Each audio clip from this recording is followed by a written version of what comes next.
Hi, my name's Ian Wallace, the messed up counsellor. Today, what I'd like to do is talk about online stalking and the horrors that it creates for some people. This process nowadays is probably much more than it ever used to be. Although, last 10-ish years, bullying and things which used to occur just in the playground um, used to escape when you went home sometimes, but nowadays it can follow you on phones and pads and these electronic means. And that online presence can massively affect people.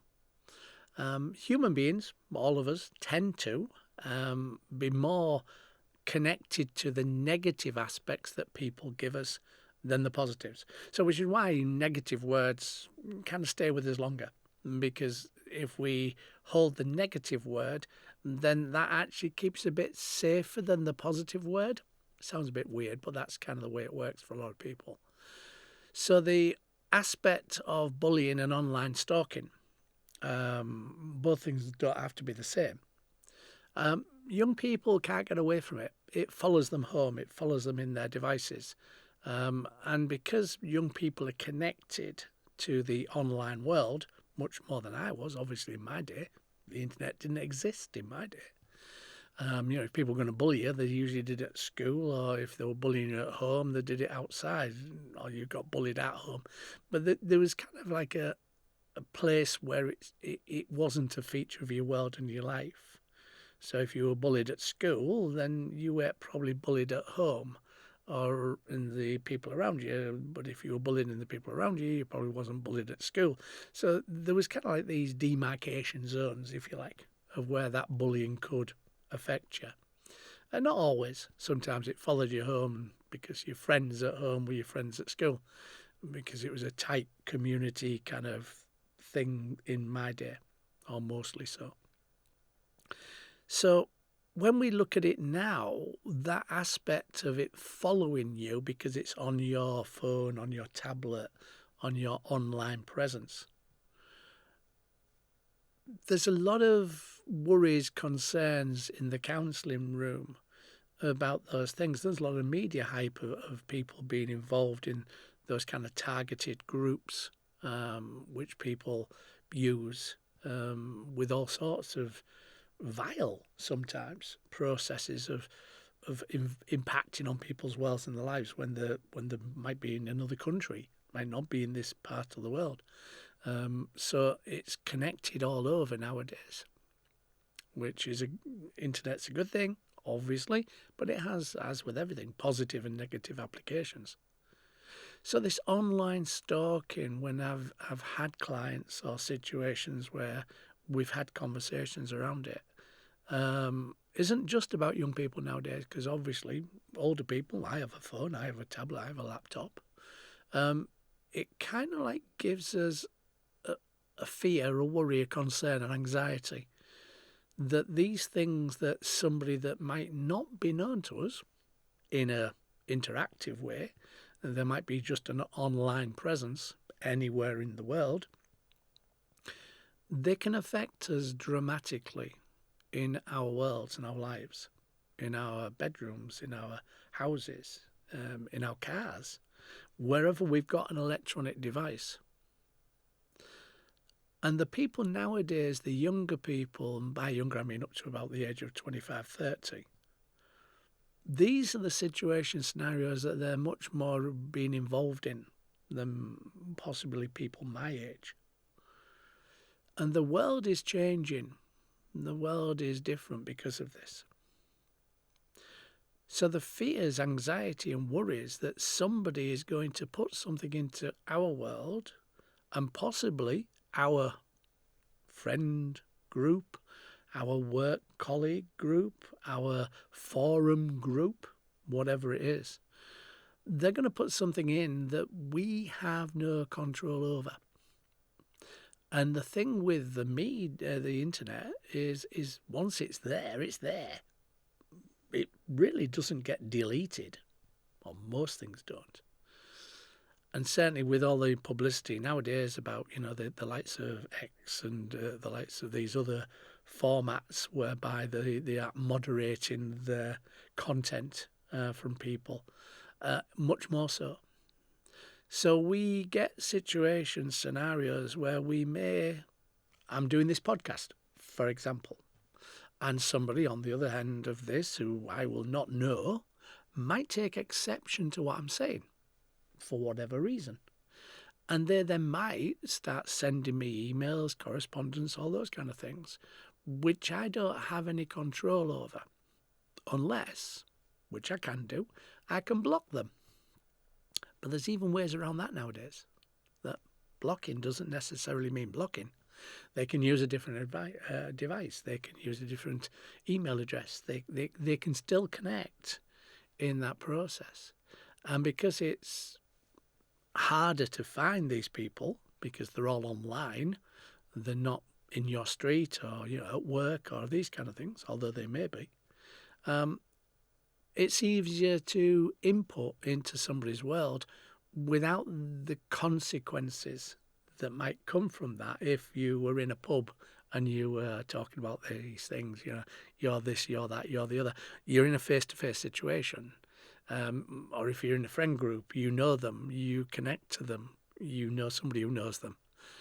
On this online world, they may not even be, as I said, in this country. So that process of online stalking, which can be massively scary for people because they want to be connected to their group, because that gives them some process of engaging, of having a shared identity, a shared experience, a shared knowledge, whatever it is. But then that could alienate them from that group if they come out the group, for example. So if they say, well, okay, this Facebook process is giving me this fear, worry, anxiety because somebody's stalking me, I remove myself from the group, then actually you're removing yourself from some of the things that would be helpful. Might be a connection, might be a knowledge, might be a process of similar aspects, similar feelings, emotions, whatever that forum or group is obviously constructed for. That then makes us feel less and less able to connect.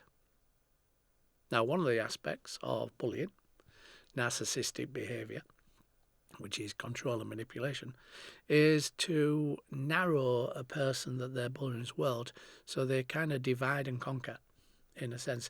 They make the world smaller, and that's a feature of manipulation and control and narcissistic behaviour. They kind of take away the things that you can have in order to support you, help you, make you feel better about yourself or about the world around you. So that narrowing, that removing you from those connections, those support systems, is part of that narcissistic process.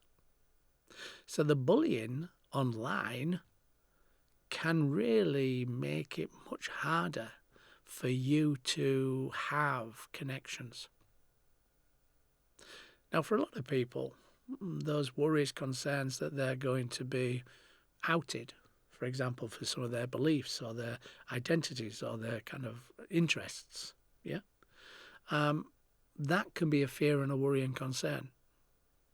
So if you're in a group or on a forum and you have something that is separate to that forum, separate to that world, that identity, part of a different aspect of your world, then somebody could use that in order to make you less likely to be able to interact with that group. And then the group might become the bully, which is massively scary because people, unfortunately, take what they see and what they hear sometimes as the reality of the situation. It's truthful, it's honest, it is what it is. No smoke without a fire kind of thing.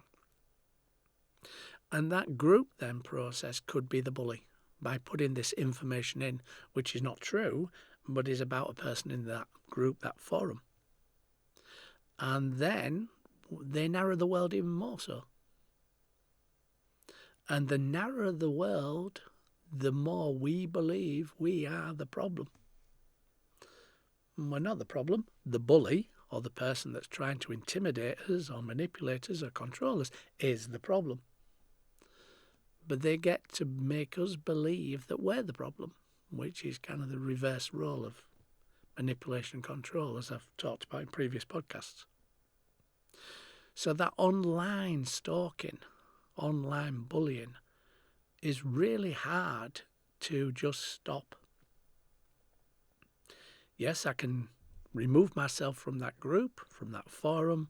I can block that number. I can block that email. I can do all those kind of things. But if the stalker has been looking at us for a while and seeing who we interact with and where we interact, and maybe sees us on different forums or different kind of media platforms, then they could build up that process of connecting with us, which is different. We might not know it's the same person. They may use a different avatar. They may use a different identity. They may use a different email address, may use a different phone. Those processes are constructed, planned in a manipulative, controlling, narcissistic experience that then they could get to us by another means, so we don't even know it's the same person. When I've worked with this in the counselling room with young people, and older people to be fair, but people normally more connected to electronic platforms, electronic means, with the online stalking, then their fear and their worry is that I don't know who this is. I don't know where it's coming from. I don't know what the motivation is behind it. I can't answer it. Yes, I can put into this electronic forum, this is not me, this is not what I do, this is not... But that doesn't tend to make that work, because the stalker has already made that process much wider by inputting, usually on a very gradual basis, derogatory aspects of us. So that fear and worry and concern is real, absolutely real. And if you look in the media, there's a lot of people that are massively affected by that, and sometimes take their own lives because of it. It's that serious, that they feel they're the problem. They feel that they're the one that isn't accepted or wanted or liked. So it narrows that world and narrows it. And they may feel uncomfortable about telling people in their family about these things because, well, it's very personal. Some of the comments or some of the inputs might be very personal. It might be from a sexual aspect, identity process. So it's not necessarily I'm going to share because I might be embarrassed about it. So that narrows my field even further. I become less and less outgoing, more and more internalised. And that aspect of the stalker becomes more and more effective. Excuse me, I've got an itch. So when you're doing this process, and when you have these things as part of your world and your life, try, which will not be easy, obviously, but try to think of it as not you that's the problem. This person, whoever they are, has the problem. And they then focus that problem on you. When people have been through any abusive situation, in my work, in my counselling work, when I'm having conversations around those things, the three things that I always say to those people at some point when it's appropriate, not straight at the beginning until I've built that relationship, because people won't take it at the beginning until they trust you, until they bond with you, as we call it. The three things that I say is that you, talking to the person in front of me, you are not the problem.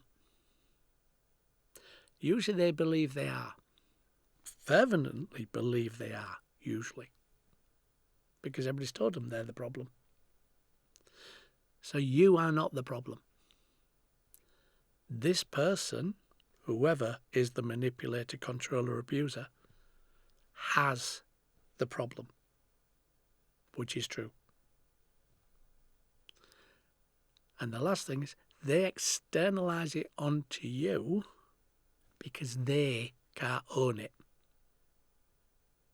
So those are the three things. Now, whenever I say that, and I say it unfortunately an awful lot nowadays, because I have to, the work I do, that makes the person that's in front of me cry. Usually, it's a very emotional process. Because usually, in some way, shape or form, they've been told they are the problem. You're wrong. You're not right. That then massively challenges that by me saying it. You are not the problem. But if they can hear those three things, if they can take it in, and sometimes they can't, the first time or the second time or the third time or the 10th time, because they've been groomed, been made to feel over many months, years sometimes, that they were the problem. Then that aspect, if they can take that on board, they can start to see or build a process of comparison, a process of reality instead of perception. And we can use that in counselling in order to get them to be more connected to the reality instead of the perception. But online stalking is horrible. It really, really is. How you may see that in somebody who is going through this process, who's connected to you or as part of your family, they will slowly but surely isolate themselves. They may stay in their own room. They may stay in their own bed. They may become what we would see as depressed. Their anxiety levels will increase quite naturally. Their fears and worries will be much more enhanced. They may worry and fear about irrational things happening or being part of their world.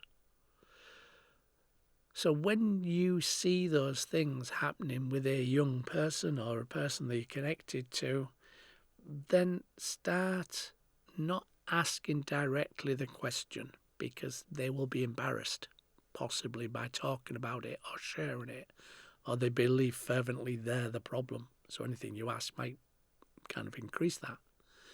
We need to have a conversation, but we call it warming the context. We don't have a conversation about the thing that we need to talk about. We have a conversation about a thing less than that, and we build to that process. So, for example of this would be, are you feeling worried? Would be too direct. They probably wouldn't tell you. They'd probably say no, to be fair. So if you ask that question directly, you won't necessarily get the truth, the answer, the understanding. And it is a closed question. Are you worried? It's a yes or no answer. So by warming the context, what we might say instead is, how's your world going at the moment? That's an open question. You can't answer it with yes or no. Yeah? How's your world going at the moment?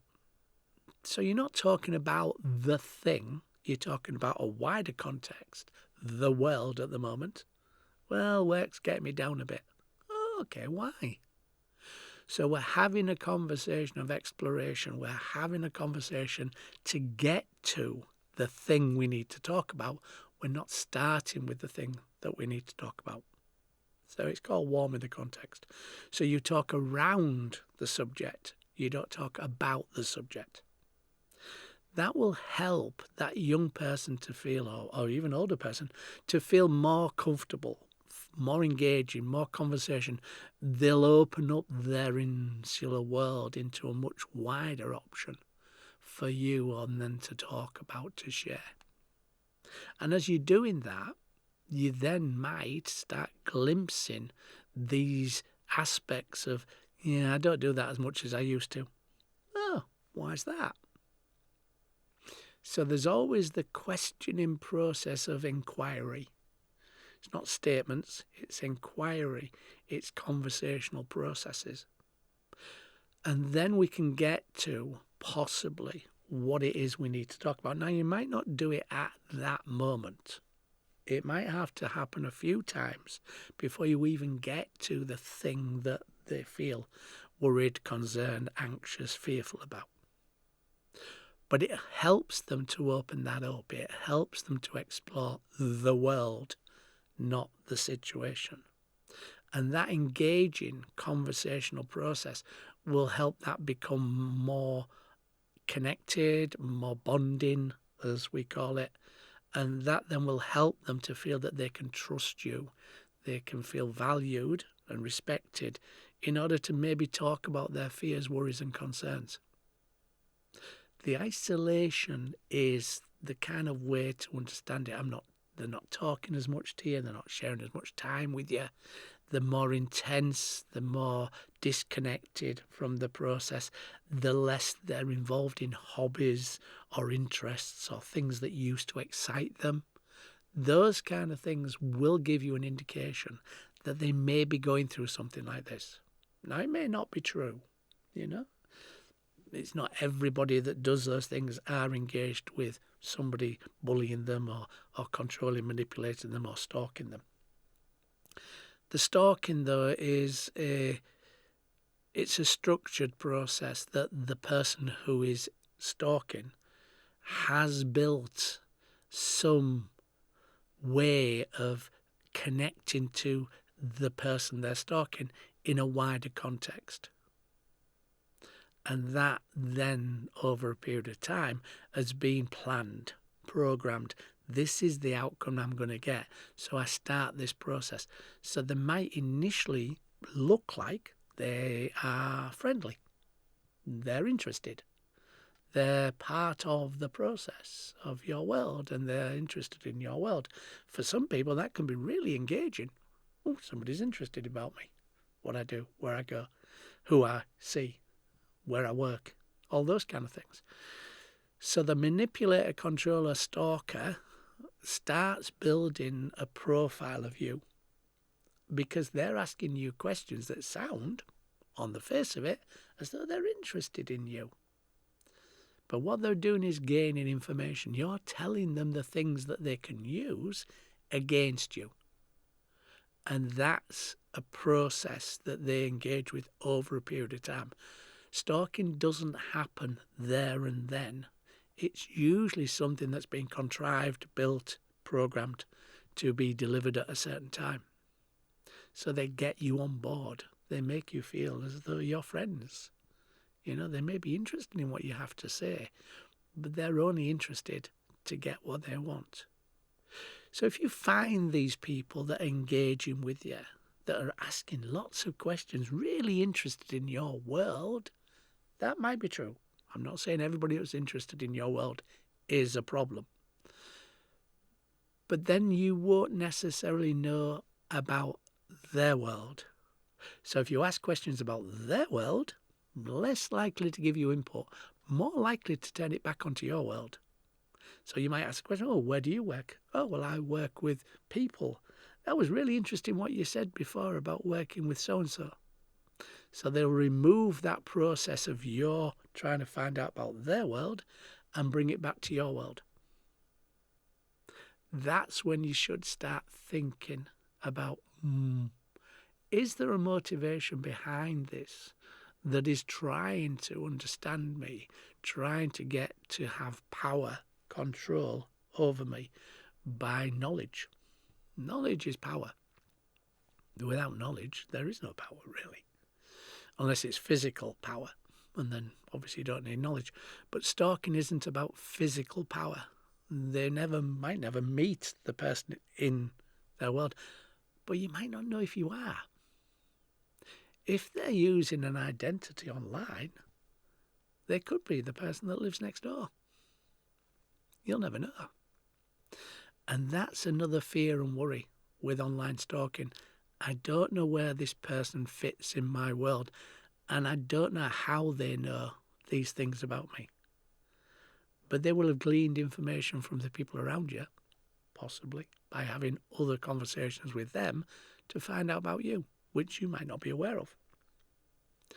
So this fear and worry and concern online is, how do I know who it is that's watching me, talking about me, giving these things to me? And we can't stop it. We can block them, but then if they've got a different identity, they will keep on doing it. It's very hard to find out online who these people are and where they are. Sometimes they're very clever. They sometimes hide really well with VPNs and all sorts of things. So in order to remove yourself, the only choice you have is to remove yourself, which gives you less and less input, less and less of that connection, that socializing process online. And that then removes you from your support systems. If you're working with this, if you're trying to understand this, if this is resonating with you in any way, shape or form, then the process is, don't keep it to yourself. Talk, share, ask. With people you trust, people you connect to, people that are not online necessarily, people that you actually interact with. So you get a different sense of them, because an online personality could be anything. They don't have to tell the truth. They can be anybody they like. And nowadays they can pick a picture up from anywhere and put it onto their profile. So you've no idea whether this person in front of you is the person you're talking to. So if you feel that this is happening to you, if you have these as part of your world now, or have in the past, or will do in the future, share it, open it, have the dialogue with somebody you trust. Don't keep it to yourself. That's the isolation process. If you talk about it, if you share it, if you open up to it, then the old saying, problem shaved is a problem halved, is sometimes true. Most of the people I see in the counselling room who have never told anybody about these processes because they may be embarrassed or they believe they're the problem. When we start sharing it in the counselling room, when we start opening that up, that dialogue, that process of understanding the manipulation, control, abuse, whatever it is, bullying, online stalking, then there's great relief in that, because they are finding another person who they trust and who is accepting of them, who is saying, you're not the problem. You never were the problem. This person has the problem, and they're just externalizing it on you, so they don't have to have it. Hopefully that was helpful. It's a very strange world, is online stalking and control and manipulation. It is, because we judge the world from our own perspective, quite naturally, and it's very hard to understand somebody else's perspective sometimes. But if you can get a sense of that, if you can open up that dialogue, if you can share that process with people around you, get to understand their fears, worries and concerns, and then that will help them enormously, because they're being treated with respect and value. And that's a massive thing for human beings. Please, if you found this interesting, this conversation, like and share, because you've no idea if people around you will be experiencing this by this isolating process. And so that might help them to understand that they aren't the problem. I'm Ian Wallace, the Messed Up Counsellor. Take care. Enjoy.